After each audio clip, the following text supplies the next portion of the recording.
La noticia está con la reunión que finalmente se dio entre el presidente Petro y el fiscal general Francisco Barbosa.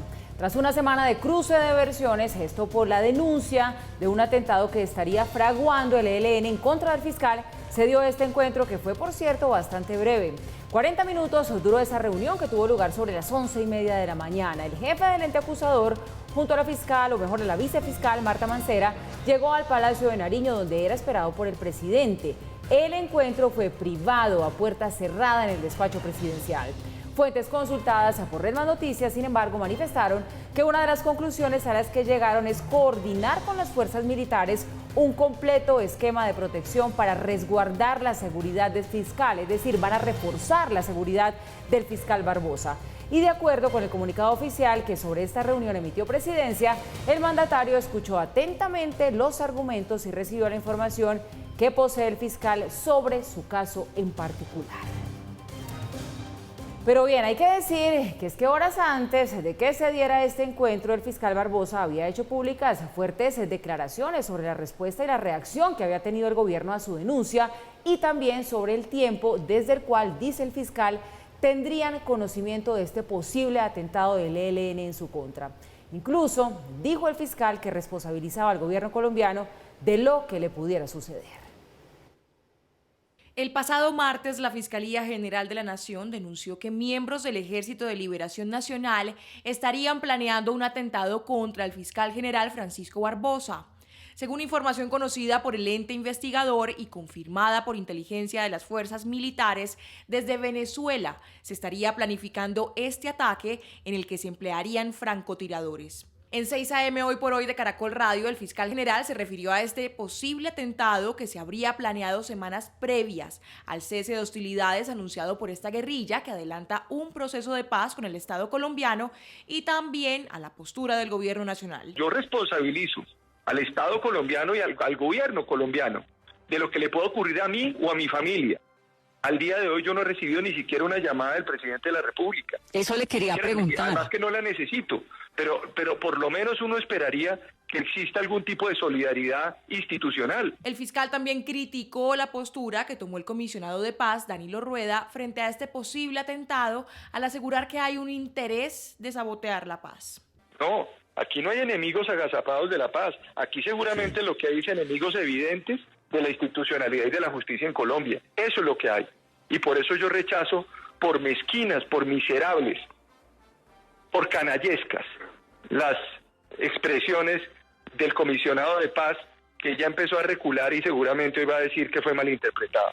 A su vez, reveló que, al parecer, el Ejército Nacional conocía la información de un posible atentado en su contra desde hace más de 2 meses y movimientos de recursos por parte de este grupo armado ilegal para la ejecución del ataque. Entonces, esa información reposó 2 meses, si es cierto, y yo sí quisiera que eso se aclarara públicamente, cuánto tiempo estuvo esa información, y me dicen ahora que hay información también de la UIAF, en donde se le entregó información financiera al Ejército Nacional, información financiera que no tiene la Fiscalía General de la Nación. Por otra parte, aseguró que se ha tildado a la Fiscalía como enemigo agazapado de la paz por hacer pública esta denuncia en medio del proceso de paz que se adelanta con esta guerrilla. En ese sentido, el fiscal dejó en claro que no hay ninguna intención de sabotear los diálogos con los delegados de este grupo armado ilegal.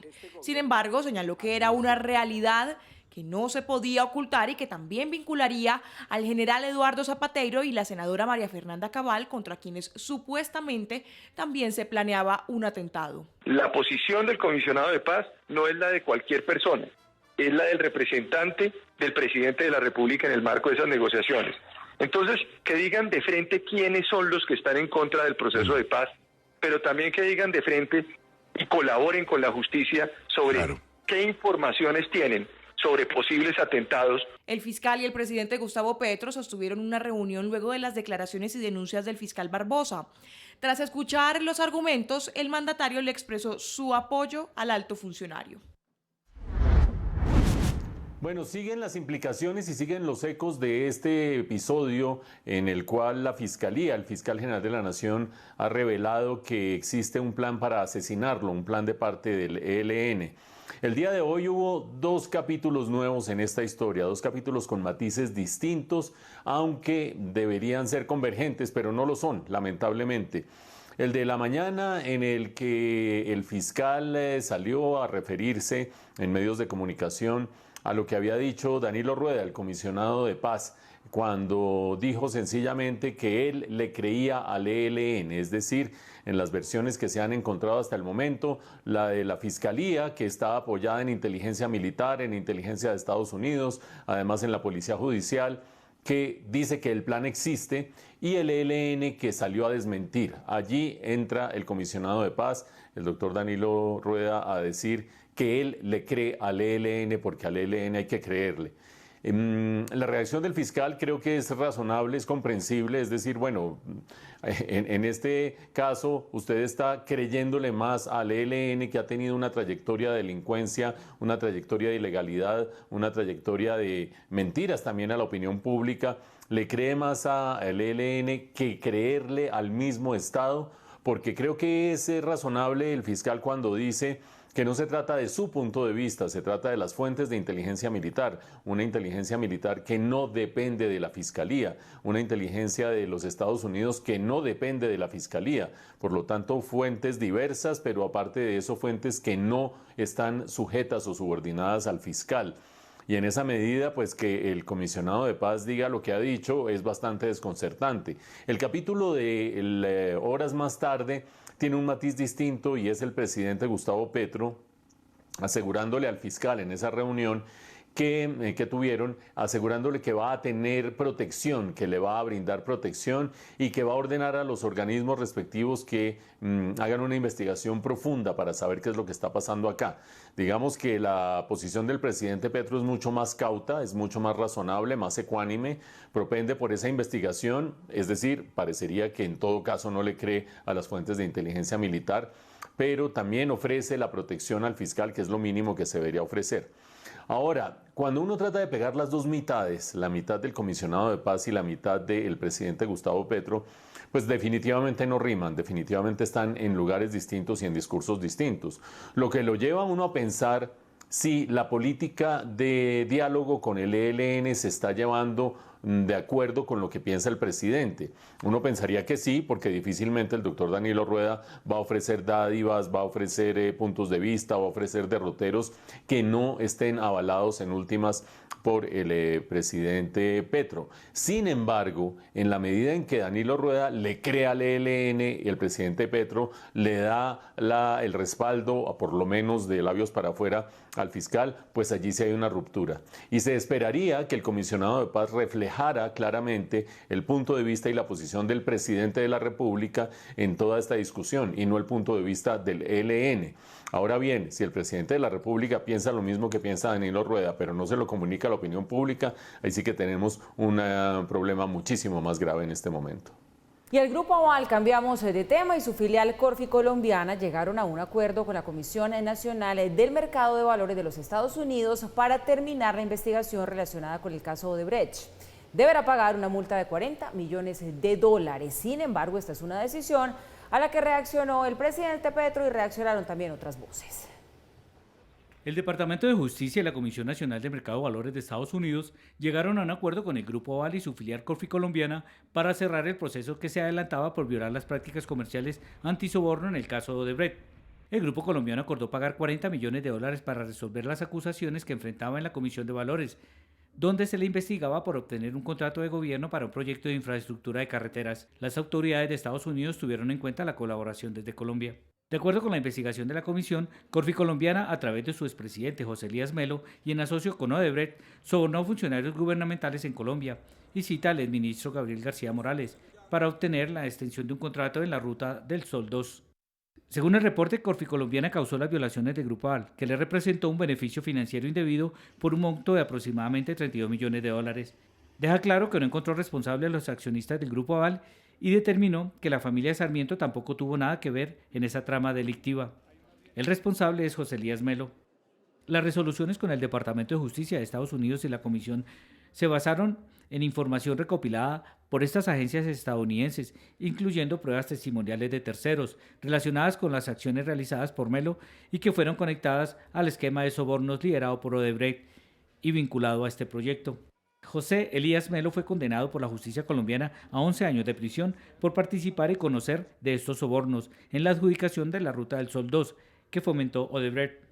El presidente Gustavo Petro escribió que desde la Superintendencia de Industria y Comercio hasta la Fiscalía se dedicaron a dejar sin justicia el caso de Odebrecht por defender los intereses particulares del Grupo Aval, que ni siquiera les cobraron multas. El superintendente Andrés Barreto le recordó a Petro que la SIC, que es la autoridad de la competencia, sancionó a Corficolombiana el 28 de diciembre de 2020 con una multa de 87.780 millones de pesos por violar la libre competencia en el caso Odebrecht. En medio de la audiencia pública en la Corte Constitucional, en la que se estaba analizando la emergencia económica que decretó el gobierno para La Guajira, el presidente Petro hizo un comentario que no pasó desapercibido. Confirmó que había conversado con su homólogo ecuatoriano, con Guillermo Lasso, para hablar sobre la posibilidad de vender energía al vecino país por petición de ellos. Sin embargo, llamó la atención la rápida referencia que hizo acerca del magnicidio del candidato Fernando Villavicencio. Ayer hablé con el presidente Lasso del tema. Presidente Lasso, pues fuera de hablar del tema del asesinato del candidato, me pidió que le diéramos energía eléctrica. Yo dije que iba a pasar eso a los organismos expertos en la materia, pero me temo la respuesta. No podremos vender energía eléctrica porque seguramente nos va a hacer falta en Colombia. Porque igual allá, el niño junto a la crisis climática va a tener un impacto lo mismo que en Venezuela. Ahí tienen ustedes la referencia que hizo de manera muy marginal el presidente Gustavo Petro esta mañana en esa intervención ante la Corte Constitucional para otro tema, para defender la emergencia económica que se declaró para el departamento de La Guajira, pero en ese contexto esa alusión muy marginal, apenas sutil, de la crisis del Ecuador, una alusión que todo el mundo esperaba que fuera pública, que fuera directa, que fuera de respaldo a la institucionalidad en Ecuador y crítica a los asesinos del candidato Villavicencio. Sin embargo, pues hay quienes dicen que ese silencio relativo, porque incluso apenas lo menciona, no lo lamenta, dice que sencillamente habló con el presidente Lasso sobre el tema, ese silencio relativo frente a los hechos del Ecuador, hay quienes dicen que tienen que ver con que, por supuesto, el candidato Fernando Villavicencio ha sido crítico de la izquierda, ha sido crítico de la manera como la izquierda se ha desempeñado para llegar al poder en distintos países de América Latina, pero hemos señalado también que en sus investigaciones previas ha sido crítico incluso de la gestión de Nicolás Petro y de los dineros que podrían haberse trasladado de Barranquilla a Bogotá. Por lo tanto, digamos que si se tratara de hacer el espectro ideológico y político, pues Fernando Villavicencio no estaba definitivamente en los ámbitos de simpatía del presidente Gustavo Petro. Sin embargo, un jefe de Estado debe propender por el respaldo a la institucionalidad, a la legalidad, por el rechazo a un crimen, por el rechazo a un delito, y habría sido deseable, por supuesto, que el presidente Petro se hubiera manifestado de manera oficial, de manera pública, de manera directa, lamentando este asesinato y, por supuesto, rechazando las acciones de los grupos criminales que adelantaron este asesinato. Ahora, esto nos lleva a confrontar dos realidades distintas. La realidad de Ecuador, en que el candidato Villavicencio planteaba una amenaza, por lo menos una promesa de enfrentar al crimen organizado y en concreto a los narcotraficantes. Dicen los observadores y analistas que esa fue la razón para que lo mataran. En contra, o lo cual contrasta con lo que está sucediendo en Colombia. Esta anuencia, este trato flexible, este trato amigable frente a los grupos criminales, muchos de ellos dedicados al narcotráfico. Basta recordar tres cifras que salen de un ejercicio que hizo La Silla Vacía muy interesante, comparando el primer año de gobierno de Gustavo Petro con el año correspondiente en fechas y en calendario del gobierno anterior en algunos indicadores de seguridad, para dar 3 datos que son muy importantes. Bueno, 4 datos. El primero, todos sabemos, el secuestro ha aumentado 101%, como para tenerlo presente. Pero relacionados con el trato al narcotráfico, las incautaciones que tanto se ha alardeado este gobierno, que las incautaciones han aumentado y demás, de parte de las fuentes estadísticas de las mismas autoridades militares, han caído 10% las incautaciones. La erradicación de cultivos ha caído 70%. Y las acciones de la fuerza pública contra grupos criminales han caído 45%. Es decir, mucha mayor generosidad, mucha mayor flexibilidad y mano mucho más blanda frente al crimen organizado, y eso abarca por supuesto a los narcotraficantes en Colombia, que lo que estaba propendiendo, o por lo que estaba propendiendo el candidato Villavicencio en el caso de Ecuador. 2 países hermanos, 2 países asolados por el mismo flagelo y 2 países que estamos viendo vasos comunicantes, muchos más que los que pensábamos en este episodio y en esta lucha permanente del crimen contra las instituciones de nuestros países. Ya está operando el segundo puente que construyeron los ingenieros militares para reemplazar de manera temporal el que se cayó por la emergencia invernal en Quetame. Esto es la vía Villavicencio. Sin embargo, se trató de una puesta en marcha que no estuvo exenta de un episodio en particular. Y es que el gobernador de Cundinamarca, a través de Twitter, tuvo que pedir que la apertura se hiciera hoy y no mañana, como inicialmente estaba previsto, al parecer porque se quería hacer un evento inaugural. El gobernador recordó que se trata de un puente temporal, que este no es el definitivo, como para hacer un acto con bombos y platillos, y que lo importante aquí es restablecer el paso lo más pronto posible. Sobre las 3 de la tarde se dio apertura al segundo puente provisional construido por el Ejército, que conecta de nuevo a Bogotá con Villavicencio y que fue construido para reemplazar temporalmente el que quedó destruido en la quebrada El Naranjal luego de la emergencia que el pasado 18 de julio ocurrió en el municipio de Quetame. En los últimos días, toda una controversia se presentó entre los ingenieros militares y el gobernador de Cundinamarca por cuenta de que el martes pasado el gobernador Nicolás García confirmó que ayer jueves se haría la apertura oficial del puente. Mañana, jueves 10 de agosto, entra en funcionamiento el segundo puente provisional instalado en la vía del Llano. Sin embargo, minutos después, el director del Comando de Ingenieros Militares desmintió esta versión, señalando a través de un video que el puente hasta ahora se había construido en un 90%, por lo que dio a entender que la estructura no se podría entregar ayer jueves, como en efecto sucedió. Hoy nos encontramos en el 10º día de instalación. Nuestros soldados han trabajado por más de 130 horas de manera abnegada, sacrificada, sin importar las fuertes inclemencias del clima. Tenemos pendiente la construcción de los accesos. Hoy de nuevo el gobernador, a través de un trino, volvió a tocar el tema, insistiendo que en las próximas horas el Ejército abriría el puente sin necesidad de inauguraciones planeadas para mañana sábado. Gracias al Ejército, al Ministerio de Transporte y a la Agencia Nacional de Infraestructura por decidir abrir hoy la vía al Llano y no esperar a hacer un evento mañana. La inauguración a la que debemos asistir es a la de reconstrucción de los puentes. No olvidemos que estos son provisionales. Sobre el mediodía, la Agencia Nacional de Infraestructura confirmó que el puente se abriría hoy en horas de la tarde. El día de hoy, viernes 11 de agosto, a partir de las 3 p.m., la entidad, en conjunto con el concesionario Coviandina, dará apertura al tráfico a través de esta estructura, permitiendo el tránsito en ambos sentidos, de forma simultánea e independiente, y disminuyendo los tiempos de desplazamiento de los usuarios. Los 2 puentes construidos por el Ejército agilizarán la movilidad y permitirán el paso de mercancía que por varios días estuvo represada en la carretera por cuenta de la emergencia invernal. Qué buena noticia que se haya podido inaugurar este segundo puente en el Naranjal, en Quetame, para tratar de superar, por lo menos remedialmente, por lo menos marginalmente, pero ya empezar a superar esa restricción de tránsito de automotores en un sentido y en otro en esa zona de la lamentable tragedia.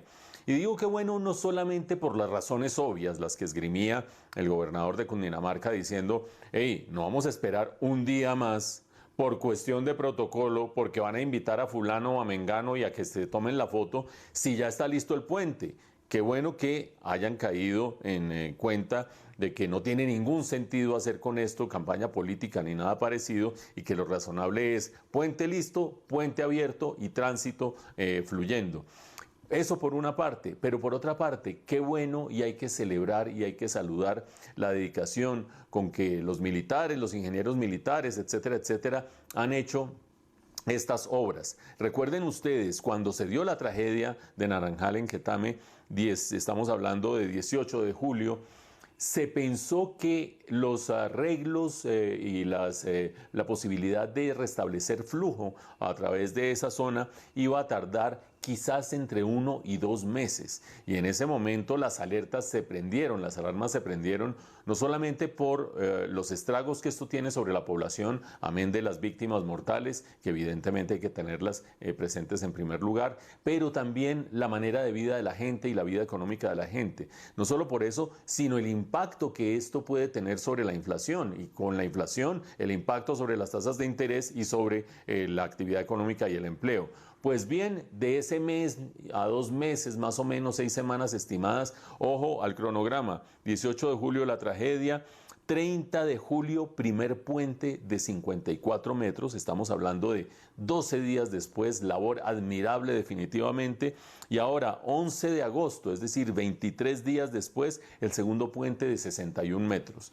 Hay que celebrarlo, hay que celebrar el sentido común de haberlo hecho hoy y de haberlo abierto hoy, pero sobre todo hay que celebrar esa gran dedicación, saludar y felicitar y agradecer esa gran dedicación de todos los hombres que han participado en la instalación de los 2 puentes y que han puesto todo de su parte para que esta tragedia de proporciones lamentables desde todo punto de vista por lo menos aminore su impacto para las gentes de la región y por supuesto también para el país.